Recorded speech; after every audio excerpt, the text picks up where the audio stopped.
नहा लिया नंदिता? आप नहा लिए? 2 बार नहाया ना नंदिता ने। বন্ধুরা সোনারডাতে আজকে আমাদের দ্বিতীয় দিন আর সবাই প্রায় রেডি হয়ে গেছে। এখান থেকে আমরা আজকে যাব বাতাসিয়া লুপে।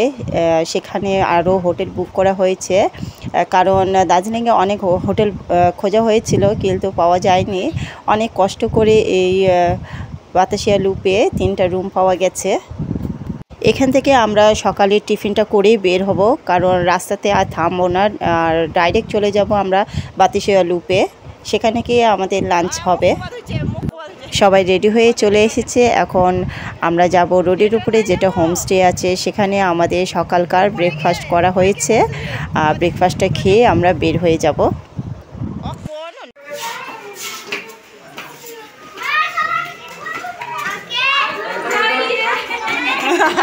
Good morning. Good morning. वो लोग जा रहे हैं, देखिए ना। আমরা চলে এসেছি এখন সকাল সকাল ব্রেকফাস্ট করতে। এখান থেকে তারপর বেরিয়ে পড়বো দার্জিলিংয়ের টাউনে। হ্যাঁ ভিড়। চলো এদিকে বসো, চলো বাবা, চলো ওখানে বসো। লম্বা করে, লম্বা করে না, এই যে এরকম বড় ভিডিও। হ্যালো বাবা, মিমির হাইটা লাগবে তো। মিমি বড় করে একটা হাই।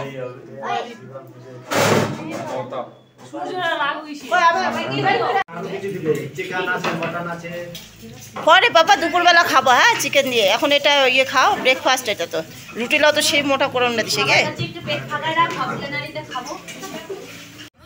ব্রেকফাস্ট সেরে একটা গাড়ি রিজার্ভ করে তারপর সেখানে সবাই মিলে বাতাসিয়া লুপে রওনা দিলাম।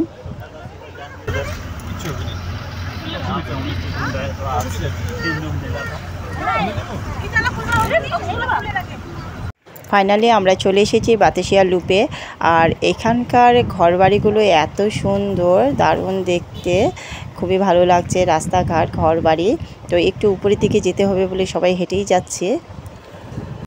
এই হোটেলে নিচে 2টা রুম নেওয়া হয়েছে আর উপরে একটা রুম নেওয়া হয়েছে। মোট 3টা রুম নেওয়া হয়েছে, যেখানে ডাবল বেড দেওয়া আছে। তো আমরা সবাই মিলে অ্যাডজাস্ট করে এখানে শুয়ে পড়ব, কারণ করার কোনো উপায় নেই, রুম পাওয়া যাচ্ছিল না। তাই সোনাডা থেকে বাতাসিয়া লুপ আসতে আমাদের অনেক সময় লেগে গেছে, কারণ রাস্তা খুবই জ্যাম ছিল। সবার প্রচণ্ড খিদে পেয়ে গেছে, তাই সবাই সিদ্ধান্ত করলো যে একবারে রেডি হয়ে বের হয়ে যাব। প্রথমে হোটেলে গিয়ে আমরা লাঞ্চটা সেরে নিব, তারপরে বাতাসিয়া লুপে যেটা আকর্ষণীয় জায়গা সেখানে গিয়ে একটু বসবো, ভিডিও করব, ঘুরবো ফিরবো। তারপরে পরে সময় হলে একটু টাউনের দিকে যাব। আমার চাবিটা কই? পুলিশ ছিল কি রে? নেই।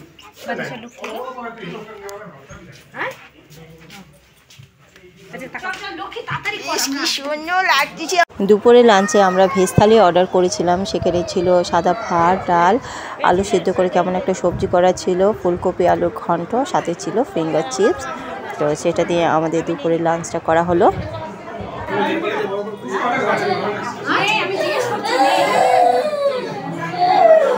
খাওয়া সেরে তারপর আমরা চলে আসি বাতাসিয়া লুপে। এখানে ভিতরে ঢুকি।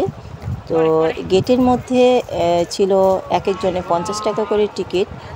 10 বছরের ঊর্ধ্বে বাচ্চাদের লাগছিল 50 টাকা ওদেরও। পাহাড়ে এত সুন্দর ভিউ, সেই জন্য আমরা বাঙালিরা বারবার ছুটে আসি এই পাহাড়ের টানে। তো দারুণ ভিউ দেখতে। আর পাহাড়ে সব থেকে আকর্ষণীয় জিনিস হচ্ছে টয় ট্রেন। টয় ট্রেন দেখতে খুবই ভালো লাগে। আর চড়তেও চেয়েছিলাম আমরা টয় ট্রেনে, কিন্তু টাকা এত বেশি নিচ্ছিল, এক একজনে 1200 টাকা করে। সেই জন্য আর এটাতে চড়া হয়নি। দার্জিলিংয়ে এসেছি আর পাহাড়ি ড্রেস পরবো না, সেটা কি কোনো দিন হয়? তো এখানে আমরা 50 টাকা করে এক একজনে নিচ্ছে ড্রেসের দাম। তো তারপরে আমার মেয়ে, আমি আর যে সব বন্ধু বান্ধবরা এসেছিলো সবাই ড্রেস পরে ফটো তুললাম। সবাই মিলে কয়েকটি ফটো তোলা হলো, আর সেই ফটোগুলো আপনাদের কাছে শেয়ার করলাম। আকাশ এত পরিষ্কার ছিল যে এখান থেকে দার্জিলিং টাউনটা একবারে পরিষ্কার দেখা যাচ্ছিল। তবুও এখানে বিনোকুলার ছিল, যেখানে 50 টাকা দিয়ে পুরো টাউনটাই কাছে থেকে দেখা যাবে।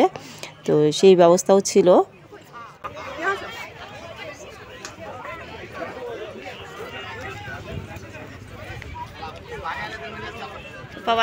তারপরে আমরা চলে আসি নেপালি ড্রেস পরতে।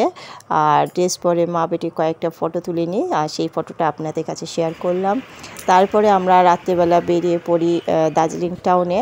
তো ছেলে আস্তে আস্তে ঘুমিয়ে পড়েছিল, কারণ অনেক সকালে উঠা গেছিলো। তো ছেলে দুপুরে ঘুমায়নি, সেই জন্য গাড়ির মধ্যে ঘুমিয়ে পড়েছিল। আর তারপরে খিদেও পেয়ে গেছে। রাস্তাতে একটা বেকারি দোকান পড়লো, তারপর সেখান থেকে দুটো বাচ্চাকে ডোনার কিনে দিলাম।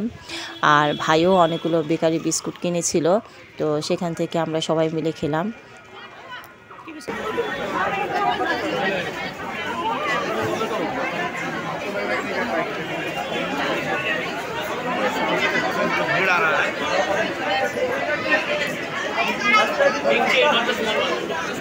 চৌরাস্তার বিকালের টাইমটাই একটু বেশি ভিড়, আর এবছরে এমন ভিড় পড়েছে কি ভালো করে রাস্তা দিয়ে হাঁটাও যাচ্ছিল না।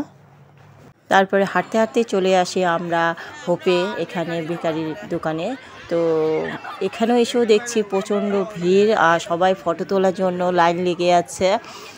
বুঝতে পারিনি যে এত ভিড় হবে, যে দুর্গাপূজার মতন ভিড়, আর রাস্তাতে হাঁটাও যাচ্ছিল না। তারপরে আমরা মেলের দিকেও আর যেতে পারিনি ভিড়ের জন্য। ফেরার পথে দেখি অনেকগুলো এখানে ফাস্টফুডের দোকান ছিল, তারপর আমরা সবাই মিলে একটু চাউমিন খেয়ে নিই এখান থেকে। তারপরে চলে যাই হোটেলে, কারণ এত ভিড়ের মধ্যে বাচ্চা নিয়ে যাওয়া অসম্ভব, তাই আমরা ফিরে চলে গেলাম হোটেলে। হোটেলে আমাদের রাত্রের ডিনার রেডি ছিল, তো এসে আমরা খেতে বসে পড়ি।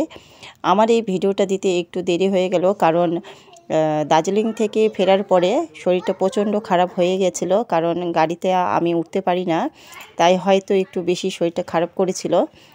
তৃতীয় দিনে ভিডিওটা আমি দেওয়ার চেষ্টা করব তাড়াতাড়ি।